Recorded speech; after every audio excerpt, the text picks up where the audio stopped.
Brahmamudi serial October 4th ఎపిసోడ్లో ఏం జరిగిందో చూద్దామండి. లాస్ట్ ఎపిసోడ్లో కావ్య కళ అనామిక వాళ్ళకి డిజైన్స్ అని చెప్పి కోపడుతూ ఉంటాడు రాజ్.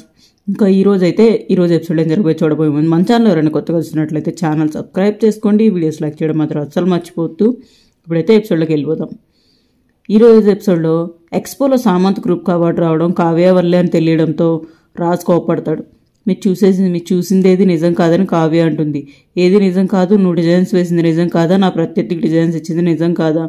ఇక్కడున్న నాకేం చెప్తున్నావు? ఇక్కడ లేని వాళ్ళకి అందంగా చెప్పు అని రాజు అంటాడు.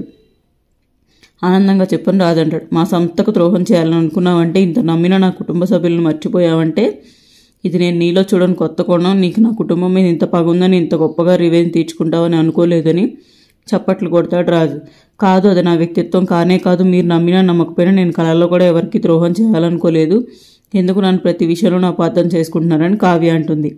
అత్తయ్య విషయంలో అలా నింద వేశారు. ఇప్పుడు నేను కావాలనే మీ ఓటమి కోసం పనిచేశానని అంటున్నారు. దీని వెనుక ఎలాంటి కుట్రలు జరిగాయో నిజంగానే నాకు తెలియదని కావ్య అంటుంది. చాలు ఆపు. కుట్రలు చేసింది నువ్వు, రాజుకు ద్రోహం చేసింది నువ్వు, కంపెనీకి అవార్డు రాకుండా చేసింది నువ్వు. డబ్బు కోసం ఇంత దిగజారుతావా? మొగుడినే వెన్నుపోటు పొడుస్తావా?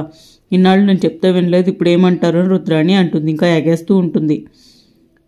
ఇంకా ఎప్పుడు రాజు అసలు నిజాలే తెలుసుకోడు. మరి చూడు, నిజాలు తెలుసుకోకుండా దొరికింది కదా అని అనకండి అని కావ్య అంటుంది. ఇంకా ఏం తెలుసుకోవాలి? నువ్వు వెళ్ళిపోయినా నీ ఇంటికి వచ్చాడు, వాడి మనసు ముక్కలు చేసావు, 10 ఏళ్లుగా దక్కించుకుంటున్న అవార్డు దక్కకుండా చేసావు, మీడియా ముందు ఇంటి గుట్టు మొత్తం రట్టు చేసావు, మాట్లాడితే ఇంటి పరువు కాపాడడానికే పుట్టినట్లు మాట్లాడేదానివి. నువ్వు ఇవాళ చేసిన దానికి దుగ్గిరాల పరువు మొత్తం పోయింది. దీనికి కారణం ఎవరు? నువ్వు కాదని రుద్రాణి రెచ్చిపోతుంది. ఇంక రుద్రాణి అత్తయ్యకి సందు దొరికింది కదా, ఇంక రెచ్చిపోతుంది కావ్యని రాజుని కలపకుండా ఉండటం కోసం.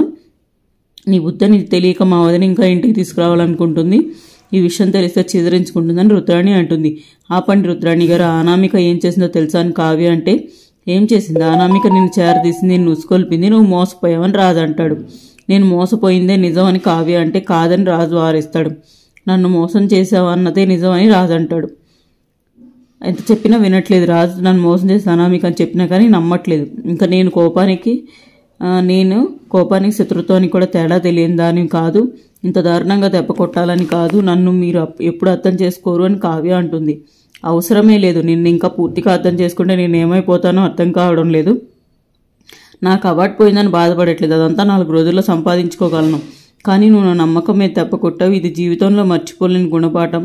నీ మీద ఏ మూలలో ఉన్న ప్రేమ కాస్త చచ్చిపోయిందని రాజు అంటాడు. ఇంకెప్పుడు నాకు ఎదురు పడుకొని రాజు వెళ్ళిపోతాడు. కావ్య బతిమలాడినా వినకుండా వెళ్ళిపోతాడు రాజు. కావ్య ఇంకా ఏడుస్తూ ఉంటుంది. విన్నావుగా, ఇంకా వాడు కానీ మా కుటుంబం కానీ ఈ జీవితంలో నేను దగ్గరకు రానిచ్చేదే లేదు, రా స్వప్న అని చెప్పి రుద్రాణి అయితే సంతోషంగా వెళ్ళిపోతుంది. కావ్య స్వప్న కూడా వెళ్ళిపోతుంది. సుభాష్ వెళ్ళిపోతుంటే మావయ్య గారు అని కావ్య పిలుస్తుంది. వద్దమ్మా, నాకేం చెప్పకు, నేను రాజులాగా రుద్రాణిలాగా మాట్లాడని లేదు అని సుభాష్ అంటాడు. నేను ఏది నమ్మాలి? ఇదంతా నిజం కాదని నాకు నమ్మాలని ఉంది, కానీ ఇదంతా నా ముందే జరిగింది. నా కొడుకు మనసు మారి నేను తీసుకొస్తాడని అనుకున్నావు, కానీ ఆశ లేకుండా చేసావు కదమ్మా. ఇప్పుడు వాడికి ఎలా సర్ది చెప్పునని సుభాష్ వెళ్ళిపోతాడు. కావ్య నడుచుకుంటూ వెళ్తుంటే అనామిక సామంత్ ఎదురుపడతారు. కంగ్రాచులేషన్స్ కావ్య అని అనామిక అంటే, మీరు బిగించిన ఉచ్చులో అమాయకంగా చిక్కుకున్నందుకు అని కావ్య అంటుంది. నీ ప్రతిభకు అజ్ఞాతంలో ఉన్న నీ ప్రతిభను మా కంపెనీయే ముందుకు తీసుకొచ్చింది అని అనామిక అంటుంది. ఇవాళ నాకంటూ క్యారెక్టర్ లేనట్లు నువ్వు రుజువు చేసావు. నా భర్త మనసులో పాతాళంలో పడ్డాను అని కావ్య అంటుంది. నీ క్యారెక్టర్ ఏమిచ్చింది? బంధాలు ఏమిచ్చాయని సామంత్ అంటాడు. అందరూ అనామికలో ఉండరు సామంత్. నేను బంధాలతో నా భర్తతో ఉందామనుకున్నా, ఇవన్నీ కాదనుకున్న అనామికలా పతనమైపోవాలని అనుకోలేదని కావ్య అంటుంది. ఇవన్నీ బతకడానికి పనికిరావు. నువ్వు కూడా ఇలాగే ఉంటే కవిలాగే రోడ్డు మీద పడతావు. ఆ ఇంట్లో నాకు రోజు అవమానాలు. ఇప్పుడు చూడు, నాకు నచ్చినట్లున్నాను. నేను త్వరలో సామంతుని పెళ్లి చేసుకోబోతున్నాను అనామిక అంటుంది. విడాకులు తీసుకున్న స్త్రీ రెండో పెళ్లి చేసుకోకూడదని నేను అనుకోను, కానీ నీ విషయం వేరు. నువ్వు కేవలం దుగ్గిరాల కంపెనీ పతనం కోసమే సామంత్ దగ్గర చేరావని అర్థమైందని కావ్య అంటుంది. బంధంతో కూడిన బాంధవ్యానికి, అవసరంతో కూడిన బంధానికి చాలా తేడా ఉంది. పగ కోసం పతనమైపోతావు, జాగ్రత్త అని కావ్య అంటుంది. ఇంకా నువ్వు నీతులు చెప్పడం మానలేదా? దానివల్ల నీకేం లాభం లేదు. నీ ప్రతిభ వల్ల, నీ టాలెంట్ వల్ల నువ్వు గుర్తింపు పొందావని అనామిక అంటుంది. చాలే ఆపు, ఇది కూడా ఒక గుర్తింపా? అసలు నాకు ఇష్టం లేకుండా నా డిజైన్స్ వాడుకునే హక్కు మీకెవరిచ్చారు? మోసం చేసి గెలిచారు. మోసపోయి నేను ఓడిపోయాను. నా వల్ల దుగ్గిరాల వారికి వ్యాపార పరంగా నష్టం జరిగింది, కుటుంబ పరంగా పరుగు పోయిందని కావ్య అంటుంది. నేను ఆ ఇంటికి చెడు కోరుకునేదాన్ని కాదు, వ్యక్తిత్వంగా మచ్చపడకుండా బతకాలని అనుకున్నానని కావ్య అంటుంది. మా కంపెనీతో చేయగలిపితే నువ్వే కాదు మీ కుటుంబం కూడా గొప్ప స్థానంలో ఉంటారు. నీకు నీ భర్త పని మనిషికి ఇచ్చిన గౌరవం కూడా ఇవ్వట్లేదు. అలాంటి వాడు నడిపే సంస్థలను నేలమట్టం చేసి నువ్వేంటో నిరూపించుకో. అందుకు సరైన మార్గం మేము చూపిస్తామని అనామిక అంటుంది. ఏమన్నావు అనామిక అని చెప్పి అనామికను లాగి కొడుతుంది కావ్య. అని ముందుకొచ్చిన సామంతుని కూడా రే నీ చంపలు కూడా పగులుతాయి, దూరంగా ఉండు. ఒక వ్యక్తిత్వం లేని ఆడదాన్ని అడ్డు పెట్టుకుని ఒక మహాసామ్రాజ్యాన్ని కూల్చాలని చూస్తున్నావు, దానికి వేరు కూడా కూల్చలేరని త్వరలో తెలుస్తుందని కావ్య అంటుంది. ఇంకా నీకు పొగరు తగ్గలేదా? ఇంట్లోంచి గెంటేసినా తెలిసి రాలేదా అని అనామిక అంటుంది.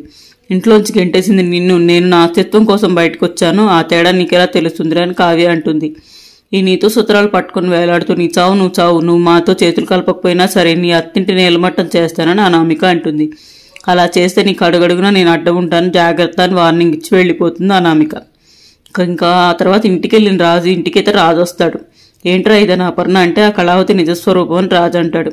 అది ఎంత వికృతంగా ఉందో అర్థమైందా అని రుద్రాణి అంటుంది. ఎందుకు ఇలా జరిగింది, నీకు వ్యతిరేకంగా పనిచేయడం ఏంటి, నా కోడలు అలా చేయదురా అని అపర్ణ అంటుంది. ఇంకోసారి తన పేరు ఇంట్లో వినపడకూడదని రాజు అంటాడు. ఆవేశపడకురా, నీకు మన కుటుంబానికి కావ్య ద్రోహం చేస్తుందని నేను అనుకోవడం లేదని ఇందిరాదేవి అంటుంది. నానమ్మ నన్ను ఇంకా మాయలోకి తోయాలని చూడకండి, అంతా నా కళ్ళ ముందే జరిగింది. తన డిజైన్స్ అమ్మడం, దానివల్ల అవార్డు రావడం, దాని కళావతి అందుకోవడం నిజమని రాజు అంటాడు. ఒక్కోసారి మన కళ్ళే మనల్ని మోసం చేస్తాయి రాజని ప్రకాశం అంటాడు. అంతేకాని కావ్య మోసం చేయదు, తనను తీసుకొచ్చి ఇంట్లో పెట్టుకోండి, సన్మానించండి. ఇప్పుడు కుటుంబం పరువుని ఏం చేసిందని రుద్రాణి అంటుంది. వ్యక్తిగత కోపాన్ని వృత్తి వ్యాపారంపై చూపించింది కళావతి, ఇంటికి తీరని నమ్మక ద్రోహం చేసిందని చెప్పి రాజు కావ్య బట్టలు, పెళ్లి ఫోటోలు అన్నింటినీ తగలబెడతాడు. ఈ అబ్బాయి కోపంతో రగిలిపోతూ ఉంటాడు. ఈ అబ్బాయి కోపాన్ని ఎలా చల్లార్చాలని వాళ్ళ అమ్మగారైతే చూస్తూ ఉంటారు.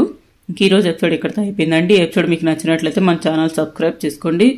వీడియోని లైక్ చేయడం మాత్రం అస్సలు మర్చిపోతూ. ఇప్పటివరకు నా వీడియోని చూస్తున్న వాళ్ళైతే చివరి video thank you so much for watching.